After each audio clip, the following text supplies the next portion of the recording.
بسم الله الرحمن الرحیم. دلای خدای په نامه خپل سلامونه وړاندې کوم ټول زده کوونکو ته. هیله ده چې روغ او جوړ اوسئ او خپل لوستونه باندې تل بریالي او سرلوړي اوسئ. ګران زده کوونکو، دغه لوست مو یعنې پنځم لوست د پیر محمد کاکړ په اړه دی چې انشاءالله د خیر سره نن تاسو ته لکچر کوم. او دغه لوست مو بیا سرور برخه لري چې لومړی برخه مقدمه دی او د متن لوستل او نوی ټکي او د کانکور پوښتنې چې موږ سال لپاره ته چمتو کړی. دانش آموزای عزیز، پنځم لوست درس پنجم هستیم، 12 ټولګی صنف 12 وای درس ما در مورد آقای پیر محمد کاکر است که درس ما به علت کثرت مطالب به دو بخش تقسیم میشه که انشالله در این جلسه به بخش اول میپردازیم.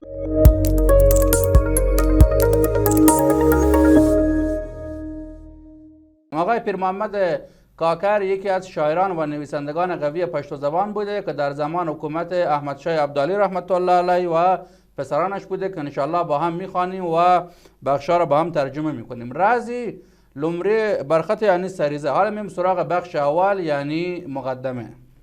لومړی پسر هم بیا دوه پوښتنه راغلی دی چې موږ او تاسو باید ځواب ورکو. بعضا مثل درسای پیشین در بخش مقدمه 2 عدد پوښتنه یا سوال مطرح شده که باید با هم بخوانیم و جوابهایش در متن است. لومړی پوښتنه څه دی ویلي؟ سوال اول چې مطرح کرده تاسو د پښتو د پخوانی و شاعرانو که د چا له نوم سره آشنا یاست، گفته آیا شما با شاعران قدیمی پشتو زبان با کدامشان آشنا هستین؟ دوم پوښتنه څه دی ویلي؟ سوال دوم چې مطرح کرده د کوم و پخوانی و شاعران شعرون من لوسته دی و گفته آیا شما از شاعران قدیمی کدام شعر آنها را خواندید؟ د پښتو د ادبي تاریخ دومه منځني یا کلاسیک دوره د پښتو ژبې او ادبیاتو د ودې او پرمختیا یو زرینه دوره بلل کیږي و گفته که در دوره کلاسیک یا دوره میانی یا دوره دوم تاریخ ادبیات پښتو از لحاظ میگه بحث خود ادبیات و زبان پشتو یک دوره بوده که بسیار رشد و تکامل و توسعه پیدا کرده بوده و به همین علت این دوره را ما یک دوره طلایی می شماریم. اینجا کلمه زرین به معنای طلایی و همچنین کلمه پرمختر به معنای تکامل یا پیشرفت تمزین وختونه ویل کیږي و کلمه ودی به معنای رشد ژبارل کیږي. په دغه ادبي دوره کې ډیره پیاوړي شاعران او لیکوالان رامنځته سوي و میگه در این دوره بسیار شاعران قوی و همچنین نویسندگانی به اصطلاح به وجود آمدن چې د نظم او نثر زیاد شمیر کتابونه په لیکلو د پښتو ادبي پانګې ته ډیره بډاینه وربخښلې ده و میگه که با نوشتن آثارشان حالا چه به صورت منظوم یا به صورت منثور در بخش ادبیاتی زبان پشتو بسیار ثروت بخشیدن. اینجا کلمه بډاینه به معنای ثروت ویل کیږي و همچنین کلمه پانګې به معنای سرمایه است. د دغه دورې په نومیالو ادیبانو کې یو هم پیر محمد کاکر دی چې د خپل وخت نومیالی دینی عالم هم و، شاعر او لیکوال هم و میگه یکی از اینها به اصطلاح از همین ادیبهای نامدار پیر محمد کاکر است که در وقت و در زمان خود یک عالم دینی بسیار نامدار بود و همچنین شاعر و نویسنده هم بود. اینجا کلمه لیکوال به معنای نویسنده ویل کیږي. په دې لوست کې در پیژنو و گفته ما در این درس آن را برای شما معرفی میکنیم یا میشناسانیم. خب حالا میم سراغ د متن لوستل. پیر محمد کاکر د پښتو ژبې نومیالی شاعر، لیکوال او عالم دی. گفته پیر محمد کاکر یک شاعر و نویسنده و عالم بسیار نامدار پښتو زبان می باشد. د زیږیدن کال یې په دقیقه توګه نه دی معلوم. اینجا کلمه د زیږیدن کال به معنای سال تولد ویل کیږي و گفته که سال تولدش به صورت دقیق مشخص نیست. او ادبي څېړونکي د 1140 او 1110 ترمنځ کلونه اټکلوي و میگه بعضی از محققین ادبی سال تولدش را بین سال 1120 هجری قمری تا سال 1130 هجری قمری تخمین میزنن. اینجا کلمه اتکل به معنای تخمین زدن و اینجا کتاب آمده از فعل اتکلوی استفاده کرده که به معنای تخمین میزنن و کلمه ادبی څېړونکي یا ادبي څېړونکي به معنای محققین ادبی ویل کیږي. د سویلی پختونخوا د کاکرستان د ژوب د هندوباغ د سیمې د یعقوبی کلی استوگن و میگه در پختونخوا در بخش سویلی و در کاکرستان و در منطقه هندوباغ و در قریه یعقوبی استوگن و معنای سکونت داشت یا باشنده بود. پیر محمد کاکر په ځواني کې د دینی علومو په زده کړې پس کندهار ته چې د هوتکیانو د واکمنې په وخت 1150 1119 هجري قمري که زموږ د هیواد پلازمینی او علمی کلتور مرکز و میگه پیر محمد کاکر در ایام جوانی به دنبال یاد گرفتن یا کسب علوم دینی به ولایت کندهار رفت که در زمان واکمنی یا به اصطلاح قدرت داری هوتکیان بوده که در سال 1119 تا 1150 هجری قمری که در آن زمان قندهار به اصطلاح پایتخت بوده و گفته که مرکز علمی و کلتوری کشور ما بوده است. او هلتیل نمیال علمان سخه از ذکر و میگه در آنجا از علمای نامدار به اصطلاح آموزش دید په کندهار کې د پوره نوم او شهرت خاوند سوی او بیا خپل سیمه کاکرستان ته تلله و میگه در ولایت کندهار یک شهرت بسیار بالای کسب کرد و بعد به منطقه خودش یعنی کاکرستان رفت. اینجا کلمه تلله و به معنای رفته بود.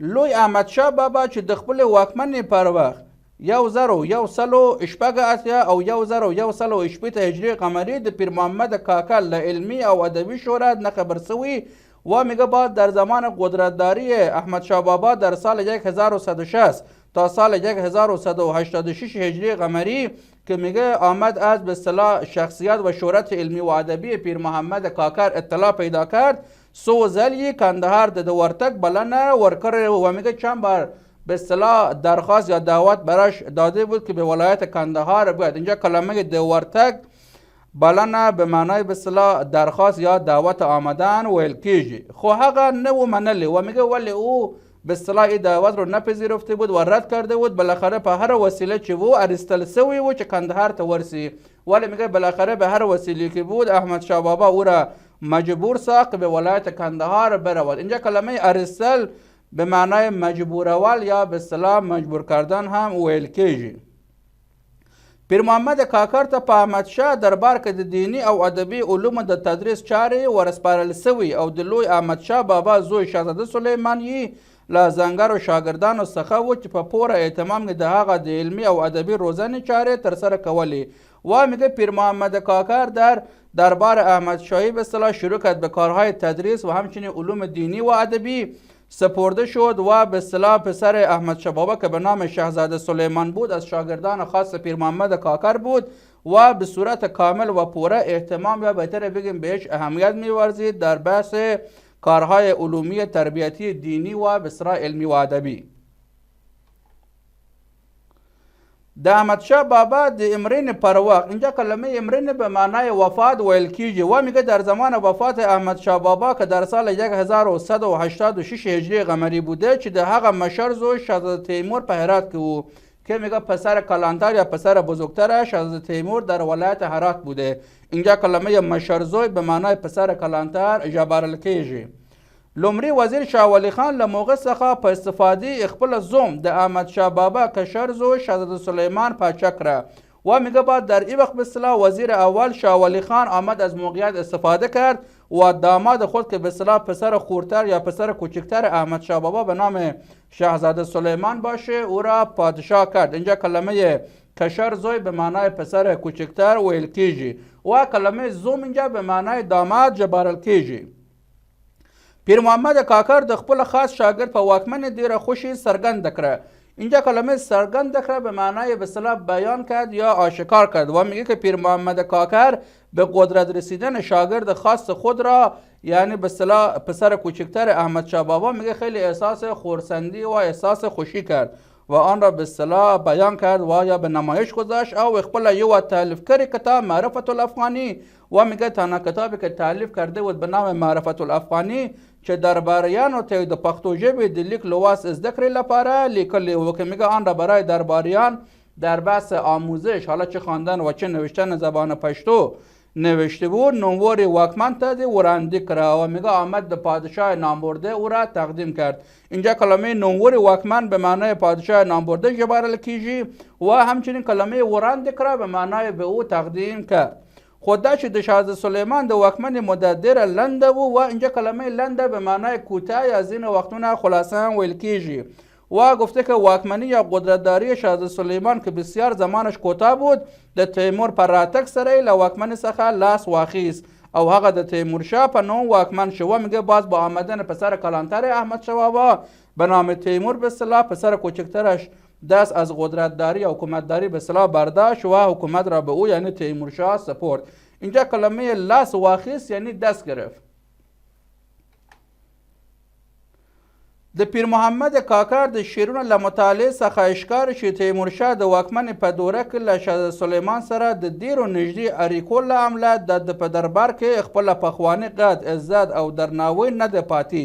اینجا کلمه نه دی پاتې به معنای باقی نمانده بود و همچنین کلمه درناوی به معنای احترام ویل کیږي و همچنین گفته اشکاری به معنای مشخص می شود یا معلوم می شود و میگه از بالای شعرهای پیر محمد کاکر که ما بیا مطالعه کنیم متوجه میشیم که در دوره شاه سلیمان که پسر خورتر احمد شاه بابا رحمت الله علیه بوده، میگه به علت روابط نزدیک اینجا کلمه ددیر و نجدی اریکو به معنای روابط نزدیک ویل کیږي و میگه به اصطلاح باز او برادر بزرگترش که احمد قدرتمندی را گرفت، میگه باز در زمان برادر کلانترش میگه او عزت و احترام به اصطلاح قبلی را نداشت. خب هم بشپره توگه لپامه هم ندی غرزیدلی، ولی میگه بازم به صورت کامل از نظرها نیفتاده بود. اینجا کلمه غرزیدل به معنای افتادن جبرل کیږي و همچنین کلمه بشپره توگه به معنای به صورت کامل و همچنین کلمه پام به معنای توجه کردن ویل کیږي. له تیمورشاه څخه وروسته د شاه زمان او شاه محمود سدوزی د واکمنو په وخت هم د دربار په نومیالو عالمانو و ادیبانو کې یاد و میگه باز بعد از حکومتداری تیمورشاه یعنی در زمان شاه زمان و زمان شاه محمود سدوزی هم میگه در زمان قدرتمندی اینها هم جزو یکی از عالمان و ادبای بسیار نامدار بود. د شاه محمود سدوزی له هغه فرمان څخه چې پر 1214 هجری قمری کال خپور سوی و میگه در آن زمان به فرمان شاه محمود سدوزی در سال 1216 هجری قمری اینجا کلمه خپور سوی به معنای منتشر شد. دست سرگندیجی چی و میگه این چنین برای ما معلوم می شود کلمه سرگندیجی به معنای مشخص می شود چی پیر محمد کاکر هم دغه محال د نور عالمان و پسیل دربار څخه امتیاز او مواجب ترلاسه کاوه و میگه ای برای ما مشخص می شود که پیر محمد کاکر هم همانند علما و به اصطلاح ادبای دیگر از نزد دربار امتیاز و مواجب کسب می کرد. اینجا کلمه ترلاسه کاوه معنای کسب کردن ویل کیږي. سربیره پرده چې پیر محمد کاکر د خپل وخت له نومیالو دینی پوهانو او مدرسینو څخه و میگه علاوه بر اینکه پیر محمد کاکر در زمان در وقت خود جزو یکی از دانشمندان دینی بسیار نامدار و همچنین از مدرسین بود، د پښتو او دری ژبه تکړه شاعر، ژبه پوهان او تاریخ لیکونکی هم بود. میگه علاوه بر اینکه عالم و دانشمند بود در بحث زبان پشتو و زبان دری یک شاعر بسیار تکړه و زبان شناس و همچنین مورخ یا تاریخ نویس هم بود. اینجا کلمه سربیره به معنای به علاوه این ویل کیږي و کلمه ژبپوهان به معنای زبان شناس و تاریخ لیکونکی هم به معنای مورخ ویل کیږي. د پښتو او دری ژبه د لرغونې او خپل زمانه د ادبیاتو ژوره مطالعه درلوده. اینجا کلمه درلوده به معنای داشت و کلمه ژور به معنای عمیق ویل کیږي و میگه بالای به اصطلاح آثار و ادبیات زمانی خود و همچنین آثار باستانی زبان پشتو و دری بسیار مطالعه عمیقی داشت. په ادبی فنون و فصاحت او بلاغت خپویده و میگه بالای فنون ادبی و فصاحت و بلاغت بسیار خوب آگاهی داشت او د استادی مقام ته رسیدلی و مقام استادی رسیده بود. نومور د یو از زنگاری ادبی سبک او لار خاوند بود و میگه همچنین نام برده دارای یک سبک و راه یا لاره ادبی خاصی هم بود. اینجا کلمه خاوند به معنای صاحب ویل کیږي چې په خپل زمانه او راوروسته وختونه کې د نورو ډیرو شاعرانو د هغه پیروي کړې او د لوړ ادبي مقام یادونه او استاینه په ډیره درنښ کړی دی. اینجا کلمه درنښ به معنای احترام ویل کیږي و کلمه یادونه به معنای یاد بود و کلمه لوړ به معنای بلند و کلمه راوروسته به معنای بعد از آن. و اینجا گفتیم که دارای یک سبک خاصی هم بود و در زمانه خودش و در زمانهای بعدی بسیار شاعرانی از راه او پیروی کردند و از مقام ادبی او ستایش و به اصطلاح یادآوری کردند و به صورت با احترام از او یادآوری میکردند. اینجا کلمه پدیر درنش به معنای با احترام زیاد جبرل کیږي. خب دانش آموزای عزیز حالا میم سراغ نوی تک یا به اصطلاح نوی لغاتونه چې موږ سال لپاره چمتو کړی. اینجا کلمه زرینه به معنای طلایی و کلمه زیجیدن کال به معنای سال تولد و فعل اتکلوی به معنای تخمین میزنن. پلازمینه به معنای پایتخت، خواوند به معنای صاحب، بلنه به معنای دعوت و همچنین کلمه منال به معنای قبول کردن و زم به معنای داماد و کلمه دیر و نژدی اریکو به معنای روابط بسیار نزدیک ویل کیږي و کلمه کشر زوی به معنای پسر کوچکتر و در مخالفش مشر زوی به معنای پسر کلانتر یا پسر بزرگتر و کلمه وراند کرد به معنای تقدیم کرد و همچنین کلمه امرین به معنای وفات یا مردن هم زین وقتونه ژبارل کیږي.